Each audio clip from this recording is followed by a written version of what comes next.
Hello guys, welcome to the next pattern MCQs, and this is your question number 9. This question says that a CT is performed on this patient who is having the thyroid orbitopathy. Which feature as demonstrated by CT helps to clarify that this process is more likely to be thyroid related orbitopathy as related to orbital inflammatory syndrome? And what are your options? Your options are enlarged extraocular muscle, absence of a thickened tendon of the extraocular muscle insertion, enlarged lacrimal glands, or periorbital tissue edema of the lids. Now, before going to the options, let us discuss the thyroid orbitopathy versus the orbital inflammatory syndrome. Orbital inflammatory syndrome is actually idiopathic, so it is also called as idiopathic orbital inflammatory syndrome, and previously they were also called as orbital pseudotumors. So they are actually presenting as masses, but actually they are not cancerous, so they are pseudotumors.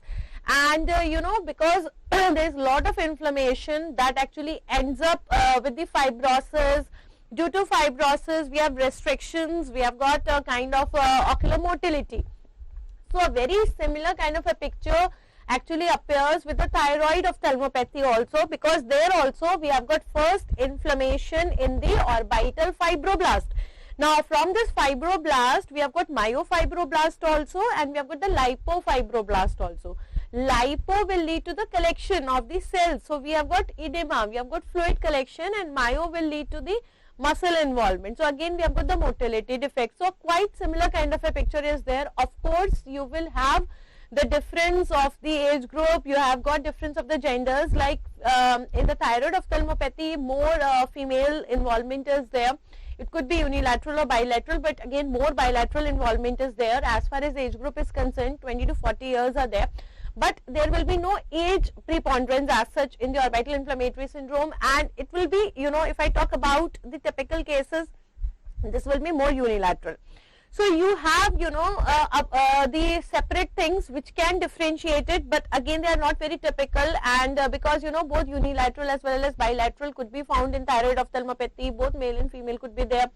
And one important thing, if I talk about the thyroid ophthalmopathy, is that hyperthyroidism, but that too is again limited, because 90% of the patients are hyperthyroid, but 10% of the patients could be euthyroid or hypothyroid also. So how to differentiate? So this could be differentiated very well on the CT scan. Now what you get on CT scan of the thyroid ophthalmopathy, you get the typical Coke bottle appearance. We have got the sparing of the tendons, that is very typical sign. While if you see the pseudotumors, whole of the muscle is involved and there is no sparing of tendons. So if I been asked one typical thing, if I have to precisely tell one typical thing that will differentiate the thyroid ophthalmopathy with the orbital pseudotumors or the orbital inflammatory syndrome, is the sparing of tendons. So first of all, if they are saying the enlarged extraocular muscle, this will be found in both. So this will not be the answer. Absence of a thickened tendon of the extraocular muscle insertion, yes. If I want to say that it is definitely thyroid ophthalmopathy, you have absence of the tendon insertion, so this is true. Enlarged lacrimal glands, no. And periorbital tissue edema could again be present in both. So one thing that is helping you the most to differentiate between the two is your absence of a thickened tendon of the extraocular muscle insertion. So again a very important question, giving you a beautiful integration of the ophthalmology and the radiology.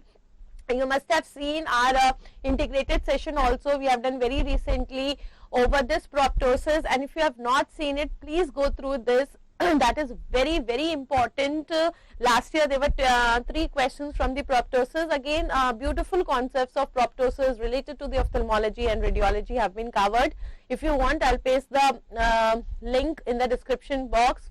Definitely go through this, and I have also tried to cover it in 1 minute short, so that if you do not have so much of time going through the large sessions, at least you can see the many important points for the quick revision of the clinical scenarios related.